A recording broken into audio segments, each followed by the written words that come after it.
Welcome to The Explainer. So you're targeting Qatar for your next career move. It's a place with huge opportunities, for sure, but it also has its own unique challenges. Today, we're going to cut right through all that noise and give you a 5-step masterclass, a really clear roadmap to not just find a job, but to actually land it and succeed. All right, let's dive in. We've broken this whole thing down into a 5-part journey. First, we'll get the lay of the land, the job market itself. Then, we're going to build your personal application toolkit. After that, it's all about the digital job hunt. Then, cracking the interview code. And finally, getting you from that exciting offer to your first day on the job. So, first things first, let's really understand the opportunity here. Why Qatar? Why right now? What's all the buzz about? Well, the answer really lies in the country's huge national ambitions. Just look at that number, over 100,000 job vacancies. That is massive. And you know, this isn't just some random economic boom. This growth is being deliberately fueled by enormous national projects and a really strategic push to build an economy that goes way beyond oil and gas. Now, this number here, over 46%, this is where it gets really interesting. This is Qatar's official target for the percentage of high-skilled professionals in its workforce.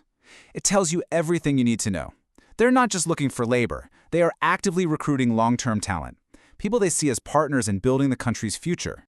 So where are all these high-skilled jobs? Well, they're not just scattered everywhere. The demand is really focused on these specific future-facing industries. You've got huge growth in tourism and logistics, of course, but also in cutting-edge fields like AI, green tech, and R&D. And that's alongside the foundational sectors like healthcare and education. The takeaway? You've got to align your skills with these sectors. That's key. Okay, so you get the market now. Let's start building your toolkit. Before you even think about hitting apply on a single job, you need the right assets. And in Qatar, that means more than just a good resume. It means a very strategically designed CV and getting your legal documents in order right from the get-go.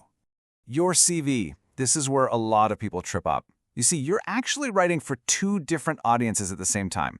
First, you've got the bots, the applicant tracking system software. For them, you need it to be super simple, single column, standard fonts, no fancy stuff. But then, you've got the human hiring manager. And in Qatar, they expect to see a professional photo, your nationality, and solid, quantifiable achievements. It's a real balancing act. All right, listen up, because this part is absolutely critical. I mean, non-negotiable. Your educational degrees mean nothing for a work visa in Qatar until they've gone through this official 3-step process. You start with verification in your home country, then you get it certified at the Qatari embassy there, and then it gets a final stamp in Doha. This process can take a while, so seriously, start it early. Okay, your toolkit is ready. Your CV is perfect, your documents are in process. Now, where do we actually go hunting for these jobs? The landscape is a real mix of the global giants, you know, some really powerful regional players, and local hubs you might not have heard of. It's really important to think of these platforms like different tools for different jobs. Yeah, LinkedIn is great for global visibility and networking, but for a deeper dive, you absolutely need to be on regional sites like Bait.com and Gulf Talent. They have way more detailed local data, even salary tools. And for smaller, local companies, Qatar Living Jobs is the place to be. And this right here, this is gold. This person on Reddit is asking about the hidden job market, and it is a very real thing in Qatar. A huge number of jobs, especially the more senior ones, never get publicly advertised. They're filled through networks, professional groups, and yeah, even informal WhatsApp and Reddit groups. You've got to get connected. You did it! You landed the interview. That is a huge win. But hold on, this is where the real test begins. In Qatar, your success in that room often comes down to something called cultural fluency. So what on earth is cultural fluency? Well, think of it as knowing the unwritten rules of the game. The interviewer isn't just ticking boxes on your resume. They're trying to figure out if you get it. If you understand that business in Qatar is this unique blend of modern, fast-paced work and deep, traditional values of respect and relationship building. So let's break this down. These might seem like small things, but trust me, they are huge. Being on time is a massive sign of respect. The communication style is often more indirect, and this is a big one. The interview will almost always start with small talk. Rushing straight into business without building that little bit of rapport first is seen as pretty disrespectful. Think of what you wear as your first interview question. Before you even open your mouth, you're sending a message. For men, a conservative suit is the way to go. For women, modesty is the priority, covering shoulders, arms, and legs. Getting this right shows you've done your homework and you respect the local culture. It's a silent test. Yes, you got the offer. That's awesome. Congratulations. But we're not quite at the finish line yet.